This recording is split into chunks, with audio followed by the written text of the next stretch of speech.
سورہ بقرہ آیت نمبر 104۔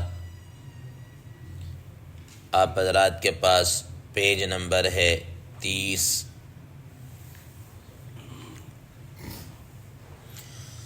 اعوذ باللہ من الشیطان الرجیم، بسم اللہ الرحمن الرحیم۔ يا أيها الذين آمنوا لا تقولوا راعنا وقولوا انظرنا واسمعوا وللكافرين عذاب أليم۔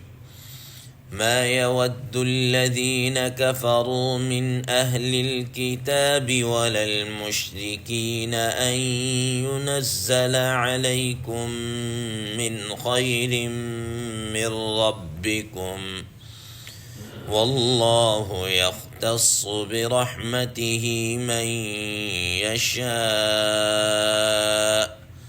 واللہ ذو الفضل العظیم۔ صدق اللہ العظیم۔ اللہم صل علی محمد النبی الأمی وعلی آلہ وسلم تسلیما کثیرا کثیرا۔ محترم سامعین کرام، ان آیات کا ترجمہ اللہ تبارک و تعالی ارشاد فرماتے ہیں، یا ایہا الذین آمنوا لا تقولوا راعنا، اے ایمان والو تم یہ لفظ راعنا مت کہا کرو، وقول انظرنا، اور تم کہو لفظ انظرنا کے الفاظ کہو، واسمعوا، اور تم اللہ تعالیٰ کے احکامات کو یا ان چیزوں کو اچھی طرح سن لو، وللکافرین عذاب علیم، اور کافروں کے لیے دردناک عذاب ہے۔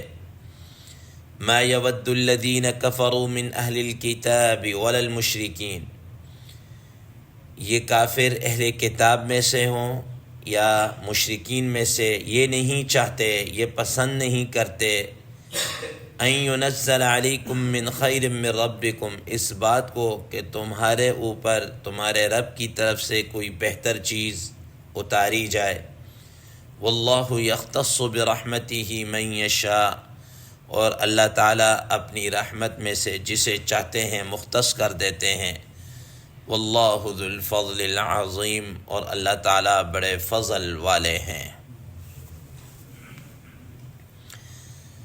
محترم سامعین کرام، ما قبل کے اندر آپ حضرات کے سامنے یہود کی کارستانیاں اور ان کی عہد شکنیاں اور شرارتیں، اس قسم کی یہ چیزیں تسلسل کے ساتھ چلتی ہوئی آ رہی ہیں۔ آج کی ان زیر 10 آیات مبارکہ کے اندر اللہ تعالیٰ نے مزید ان کی اسی طریقے سے ایک گستاخی اور شرارت کو بیان کیا ہے، اور اہل ایمان کو اس سے منع کیا ہے، اس سے روکا ہے۔ محترم سامعین کرام، اس سے پہلے کہ میں اس کی تفسیر میں جاؤں، قرآن مجید سورہ بقرہ کی آیات کے اندر آپ نے دیکھا کہ اللہ تبارک و تعالیٰ نے یا تو عمومی طور پر خطاب کیا یا ایھا الناس یا بنی اسرائیل سے۔ اب یہ پہلا موقع ہے جس میں ڈائریکٹ اہل ایمان کو خطاب کیا جا رہا ہے، اور فرمایا یا ایھا الذین آمنوا، اے ایمان والو۔ حضرات مفسرین کرام رحمہ اللہ فرماتے ہیں کہ ما قبل کی جتنی شریعتیں اور کتابیں اتری ہیں اس کے اندر ڈائریکٹ اہل ایمان کو خطاب نہیں کیا گیا، بلکہ وقت کے نبی کے واسطے سے ان کو خطاب کیا گیا تھا۔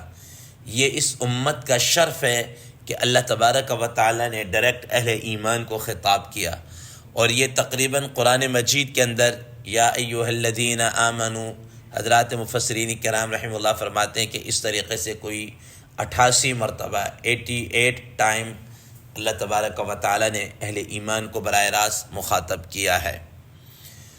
حضرات مفسرین کرام رحمہ اللہ فرماتے ہیں کہ امام بہقی رحمہ اللہ نے اپنی کتاب شعب الایمان کے اندر بھی اور اسی طریقے سے اور دیگر مفسرین کرام رحمہ اللہ نے بھی ذکر کیا ہے کہ سیدنا حضرت عبداللہ ابن مسعود رضی اللہ تعالیٰ عنہ نے اللہ کے پیارے حبیب صلی اللہ تعالیٰ علیہ وسلم سے فرمایا کہ مجھے نصیحت کیجیے، تو آپ صلی اللہ تعالیٰ علیہ وسلم نے فرمایا کہ اے عبداللہ، جب تم قرآن مجید کی اس آیت مبارکہ یا ایھا الذین آمنو جہاں کہیں بھی آیا ہے اس پر تم پہنچو تو توجہ کے ساتھ بڑے غور کے ساتھ سنو کہ یہ اللہ تعالیٰ ڈائریکٹلی تمہیں خطاب کر رہے ہیں اور کیا کہنا چاہ رہے ہیں، تو توجہ کے ساتھ اس بات کو اور اس نصیحت کو سنو اور اس کو اپنے پلے باندھ لو، اس پر عمل کرو۔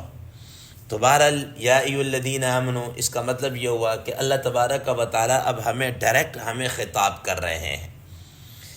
محترم سامعین کرام، دوسرے نمبر پر اس آیت کے شان نزول کے متعلق اور اس کے پس منظر کے طور پر حضرات مفسرین کرام رحمہ اللہ فرماتے ہیں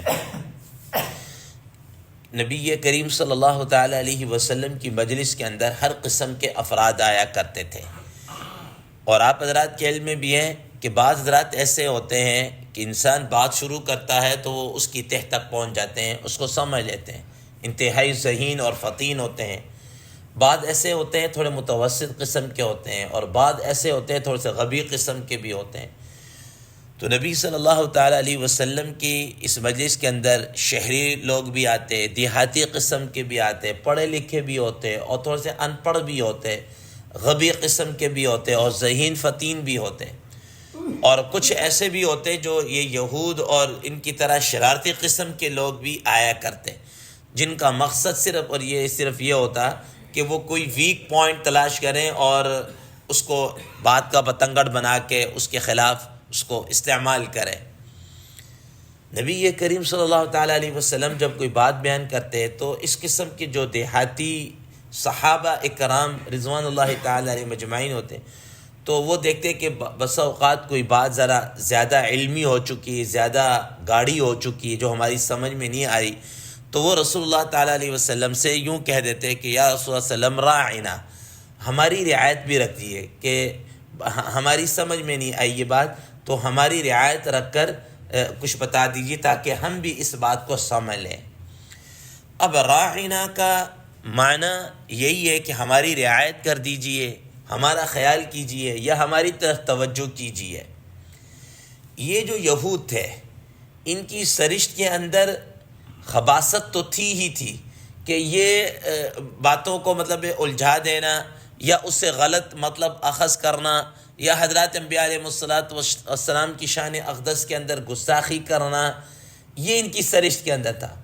چنانچہ انہوں نے کیا کیا کہ حضرات مفسرین کرام رحمہ اللہ فرماتے ہیں کہ راعنا یہود کی جو زبان عبرانی تھی اس میں اس کا معنی بے وقوف اور جاہل کے ہے، بے وقوف اور جاہل کے۔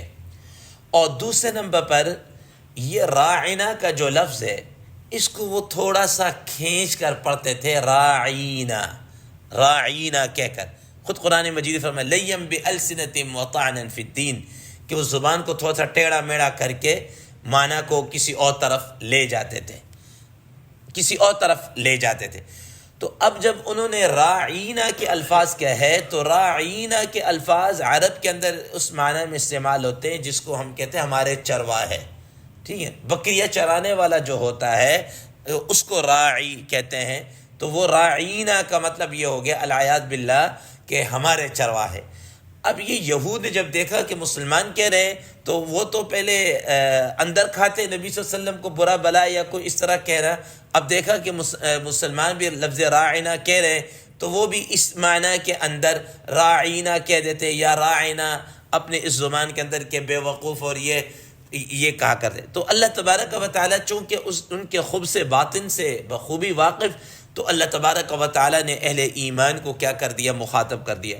اور بعض روایات میں آتا ہے کہ حضرت سعد بن معاذ رضی اللہ تعالی عنہ وہ چونکہ عبرانی زبان کو کچھ نہ کچھ جانتے تھے، سمجھتے تھے، تو انہوں نے کہا کہ بھئی یہ تم کیوں کہتے ہو راعینا؟ وہ چونکہ یہود یہ بات کہہ کر نا تو اندر کھاتے ہنستے تھے، ہنستے بھی تھے. تو انہوں نے کہا، یہود نے کہا کہ تم بھی تو کہتے ہو، ہم نے کہہ دیا تو کون سی ایسی آفت آ گئی. تو اب ان کو یہ کھٹکا، تو اللہ تبارک و تعالی نے فوراً قرآن مجید کے اندر یہ آیات نازل کر دیں اور فرمایا کہ ایمان والو لا تقولوا راعنا وقولوا انظرنا، تم راعنا کے الفاظ نہ کہو بلکہ اس کے الٹرنیٹ کے طور پر دوسرا لفظ بتا دیا کہ تم انظرنا کے الفاظ کہو. انظرنا اور راعنا کا معنی ایک ہی، ہماری رعایت کرنا، ہمارے طرف نظر کرنا، ہمارا خیال رکھنا، ہماری طرف توجہ کرنا. ٹھیک، تو یہ معنی اس کے انظرنا کے بھی. تو اللہ تبارک و تعالی نے اس سے کیا کر دیا؟ منع کر دیا. اسی طریقے سے یہود کی یہ بہت بری عادت تھی کہ وہ معنی کو کچھ نہ کچھ کیا ہے استعمال کر دیں. اب جیسا کہ احادیث مبارکہ میں آتا ہے کہ جب یہ آپ کے مجلس میں آتے تھے تو لوگ تو سلام کرتے ہیں السلام علیکم ورحمۃ اللہ، تو یہ لوگ کیا کرتے تھے؟ السلام کی بجائے السلام علیکم، السلام علیکم. اسی طریقے سے اور السلام کے معنی ہوتا ہے العیاذ باللہ موت کے، تباہی اور بربادی کے. ایک روایت میں ایک دفعہ ایسا ہوا کہ نبی صلی اللہ تعالیٰ علیہ وسلم کے پاس اس طرح کا کوئی یہودی آیا. حضرت عائشہ صدیقہ رضی اللہ تعالیٰ عنہ، ظاہر جگہ کم ہوتی تھی پردے کے اندر، تو وہ جب کوئی آتا تھا تو وہ پردے کے پیچھے چلی جایا کرتی تھی. تو جب وہ آیا تو نبی حضرت عائشہ صدیقہ رضی اللہ تعالیٰ عنہ پردے کے پیچھے چلی گئیں اور اس نے یہ آ کر یہ کہ السلام علیکم، جلدی میں جناب جیسے ہوتا ہے نا السلام علیکم، استغفر اللہ، اس طرح کے الفاظ کہے. حضرت عائشہ صدیقہ رضی اللہ تعالیٰ عنہ نے سنا اور فرمایا کہ وعلیکم السلام وعلیکم اللعنہ، کہ تمہارے اوپر بھی جناب یہ بدبختی، تمہارے اوپر یہ لعنت ہو. اب وہ یہودی جس مقصد کے لیے بھی آیا بات چیت کر کے چلا گیا. نبی صلی اللہ تعالیٰ علیہ وسلم فرمایا کہ عائشہ خیر تو ہے، تم بڑے آج غصے کے اندر تم نے اس طرح کہا کہ یا رسول اللہ علیہ وسلم الم تسمع، کہ آپ نے نہیں سنا کہ اس نے کیا بات کہی، اس نے کیا کہی؟ تو نبی صلی اللہ تعالیٰ علیہ وسلم فرمایا کہ یا عائشہ الم تسمعی ما قلت، اے عائشہ کیا تم نے نہیں بھی سنا کہ میں نے کیا کہا؟ اس نے جب یہ کہا تو میں نے بھی اس کے جواب میں وعلیک کہہ دیا، وعلیک، کہ اگر وہ ہمارے اوپر کہہ رہا ہے سلامتی ہو تو اس پر بھی سلامتی ہو، اور اگر وہ ہمارے لیے کہہ رہا ہے مثال کا موت تو وعلیک، اس پر بھی کیا ہو موت، تو اسی پر یہ سب میں نے بھی اسی کو اس کے جواب کو الٹا دی. اسی وجہ سے حضرات مفسرین کرام رحم اللہ نے اس آیت سے یہ معنی اور یہ مسئلہ نکالا ہے کہ اگر کوئی ایسا لفظ جس سے جناب کوئی ذو معنی ہو اور اس سے کوئی غلط معنی نکل رہے ہوں یا کوئی نقص یا توہین والا معنی نکل رہا ہو تو اس لفظ کو استعمال نہیں کرنا چاہیے، اس لفظ کو استعمال نہیں کرنا چاہیے. جیسے میں ایک دفعہ ایک کتاب کے اندر پڑھا تھا، ایک آدمی نے اپنا سفر نامہ لکھا، انڈیا کے اندر گیا تو اس نے لکھا، تو اس میں کسی نے ملاقات کرائی کہ یہ جی گاندھی کی اولاد ہے، گاندھی کی اولاد ہے. تو اس نے کہا ہاں واقعتاً یہ گاندھی اولاد ہے. ٹھیک ہے، یہ گاندھی مطلب یہ کہ وہ گائے کو پوجا کرنے والے ہیں، تو اس نے گاندھی سے گاندھی اولاد کہہ دیا. تو اب یہ گاندھی سے گاندھی دونوں معنی نکل سکتے ہیں، تو اس وجہ سے ایسا لفظ بولنا کہ جو جس سے تو وہ مناسب نہیں. اس وجہ سے حضرات مفسرین کرام رحم اللہ آج کل کے اس دور کے اندر کہتے ہیں کہ بعض حضرات نبی صلی اللہ تعالیٰ علیہ وسلم کے لیے لفظ لیڈر کو استعمال کرتے ہیں، لفظ لیڈر. اب لیڈر کے معنی رہبر کے، رہنما کے اپنی جگہ پر، لیکن یہ اپنے عمومی معنی کے اندر لیڈر کے اندر ہر ایک آ جاتا ہے، چاہے وہ مسلم ہو غیر مسلم ہو، چاہے اچھا ہے برا ہے کوئی بھی ہو، وہ ہر ایک کے لیے کیا ہے آ جاتا، اچھا برا بھی اس کے اندر آ جاتا. جبکہ نبی یہ کریم صلی اللہ تعالیٰ علیہ وسلم تو بڑے اعلیٰ صفات کے مالک، ان کے لیے یہ لفظ کے ظاہر ہے اب یہ لفظ برائی کے لیے بھی استعمال ہوتا ہے، اور آج کل ہمارے جیسے لیڈروں کا حال ہے آپ حضرات کے علم میں. اس وجہ سے فرمایا کہ نبی صلی اللہ تعالیٰ علیہ وسلم کی شایع نشان نہیں ہے کہ اس لفظ کو استعمال کیا جائے، بلکہ آپ صلی اللہ تعالیٰ علیہ وسلم کے لیے کیا کہتے ہیں پرافٹ کا لفظ یا میسنجر کا لفظ یہ اس طریقے سے کیا جائے. اسی طریقے سے آپ دیکھ لیجیے ایک اور معنی کی طرف میں رہنمائی کر دوں تو قرآن مجید کی اسی آیت سے آپ یہ سمجھ یہ معنی بھی ہو رہا ہے، مستنبط بھی ہو رہا ہے کہ ہمارے معاشرے کے اندر بعض لوگ دیکھیں گے سیدنا علی کرم اللہ وجہہ کے لیے علی مولا کا لفظ استعمال کرتے ہیں. اب یہ دیکھیے کہ مولا کا لفظ اگر جس کے کئی معنی میں غلام کے بھی ہیں، آقا کے بھی ہیں، دوست کے بھی ہیں، اور یہ بہت سارے معنی آتے ہیں، لیکن ہمارے ہاں عموماً مولا اللہ تعالیٰ کی طرف سے بولا جاتا ہے کہ اللہ تعالیٰ ہمارے مولا ہیں، حامی ہیں، ناصر ہیں، اس طریقے سے. تو اب ان کے لیے ایسا لفظ استعمال کرنا جس سے کوئی اور معنی بھی ہو رہا ہو یہ درست نہیں ہے. اسی طریقے سے میں ایک اور معنی کی طرف آپ کے توجہ تاکہ آپ کو اس اچھی طرح سمجھ آ جائے. جیسا کہ اب میں مثلا اپنے علاقے کی بات کر رہا ہوں کہ یہ ہمارے پڑوس کے اندر چلے جائیں، یہ جو کریم بلاغ قبرستان ہے، یہاں پر اب ایک دربار ہے، ٹھیک ہے نا. اب وہاں پر ہو گیا شہنشاہ قبرستان، شہنشاہ. اب یاد رکھیے کہ یہ شہنشاہ کا لفظ امام بخاری رحمہ اللہ نے اپنی خود کتاب صحیح البخاری کے اندر لکھا ہے کہ یہ جو عجمی لوگ کسی کے لیے شاہ کا لفظ استعمال کرتے ہیں یہ ٹھیک نہیں ہے. یہ شہنشاہ یعنی بادشاہوں کا بادشاہ یہ تو صرف اللہ تعالیٰ ہے. قل اللہم مالک الملک، ٹھیک ہے نا. مالک الملک جو ہے بادشاہوں کا بادشاہ وہ اللہ تعالیٰ. یہ شہنشاہ کا لفظ اس معنی کے اندر کیا کس طرح یہ ٹھیک نہیں ہے. تو اس وجہ سے فرمایا یا ایھا الذین آمنوا لا تقولوا راعنا وقولوا انظرنا واسمعوا، کہ تم لفظ راعنا کے لفظ استعمال نہ کرو. اسی جگہ ٹوک دیا کہ جس سے جناب اللہ کوئی معنی غلط ہو. انظرنا، تم یہ انظرنا کیوں، اور واسمعوا، تم اس بات کو، اس حکم کو اچھے طریقے سے توجہ کے ساتھ سن لو. وللکافرین عذاب علیم، اور ان لوگوں کے لیے بڑا دردناک عذاب ہوگا. ما يود الذين كفروا من اهل الكتاب ولا المشركين ان ينزل عليكم من خير من ربكم. حضرات مفسرین کرام رحمہ اللہ فرماتے ہیں کہ اہل ایمان کے اوپر جب قرآن مجید اور یہ سب چیزیں نازل ہوئیں تو آپ حضرات کے علم میں کہ یہود جو تھے یہ حسد کے مارے نبی صلی اللہ تعالیٰ علیہ وسلم کو پر ایمان لے کر نہیں آئے کہ یہ نبوت ان کے اندر کیوں آ گئی، بنو اسماعیل کے اندر کیوں آ گئی، بنو اسحاق کے اندر، بنو اسرائیل کے اندر کیوں نہیں آئی. جیسا کہ اس رکوع کے آگے آنے والی آیات کے اندر انشاءاللہ یہ بات آئے گی. ایک تو ان کو حسد کے مارے وہ نہیں چاہتے تھے، اور اسی طریقے سے یہ یہود یہ بھی نہیں چاہتے تھے. بعض حضرات فرماتے ہیں کہ مسلمانوں سے ملتے نا وہ کہتے ہیں کہ ہم یہ چاہتے ہیں کہ آپ کو بہترین دین عطا ہو، سب کچھ ہو، اور ہم آپ کے اس دین کو پیروی کریں، لیکن مسئلہ یہ ہے کہ آپ کا دین اتنا اچھا نہیں، بہتر نہیں ہے، اور یوں نہیں ہے، اور اس طریقے سے. تو اللہ تبارک و تعالیٰ نے اس پر یہ آیت مبارکہ اتاری اور اس میں فرمایا. اور اسی طریقے سے مشرکین جو کفار تھے وہ بھی نہیں چاہتے تھے. وہ کیوں نہیں چاہتے تھے؟ آپ حضرات کے علم میں کہ کفار قریش اور ان کے زمانے بڑے بڑے ابو لہب، ابو جہل اور عتبہ، شیبہ اور اس قسم کے بڑے کھڑپینچ آپ حضرات کے علم میں یہ سمجھے کہ اگر نبی صلی اللہ تعالیٰ علیہ وسلم اگر نبی بن گئے اور اس طریقے سے تو ہماری سرداری اور یہ سب چیزیں کیا ہو جائیں گی، وہ ختم پڑ جائیں گی، یہ خطرے میں پڑ جائیں گی، ہماری یہ ساری چیزیں خطرے کے اندر پڑ جائیں گی. اس لیے انہوں نے کہا کہ اگر ہم نبی صلی اللہ علیہ وسلم کو مان لیا ہماری سرداری چلی جائے گی. تو وہ اس وجہ سے بھی ایمان لے کر نہیں آئے.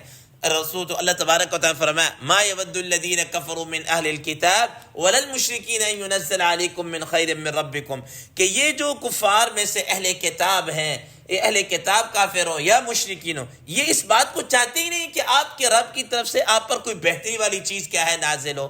اور دوسرے نمبر پر یہ جو یہود ہے یہ کہ بھی اللہ تعالیٰ نے نبی صلی اللہ علیہ وسلم کو کیوں بنا کر بھیجا، یا ان کو کیوں نبی بنا. واللہ یختص برحمتہ من یشاء، اللہ تعالیٰ اپنی اس رحمت میں سے جسے چاہے نوازے. اللہ تعالیٰ یہ تو اللہ تبارک و تعالیٰ کی بات ہے، جس کو چاہے اپنے اس فضل سے. واللہ ذو الفضل العظیم، اللہ تعالیٰ کیا ہے بہترین فضل کرنے والے ہیں. اللہ تبارک و تعالیٰ نے کوئی ایسا عہد نہیں کیا کہ اللہ تبارک و تعالیٰ آخری نبی بنو اسرائیل کے اندر بھیجیں گے یا بنو اسحاق کے اندر بھیجیں گے، کسی اور جگہ نہیں بھیج. واللہ یختص برحمتہ من یشاء، اللہ تعالیٰ جیسے چاہے اپنی رحمت سے نوازے. واللہ ذو الفضل العظیم، اور اللہ تعالیٰ بہت زیادہ فضل والے. اللہ تبارک و تعالیٰ سے دعا ہے اللہ تبارک و تعالیٰ ہمیں ان چیزوں پر عمل کرنے کی توفیق عطا فرمائے. وآخر دعوانا ان الحمد للہ رب العالمین.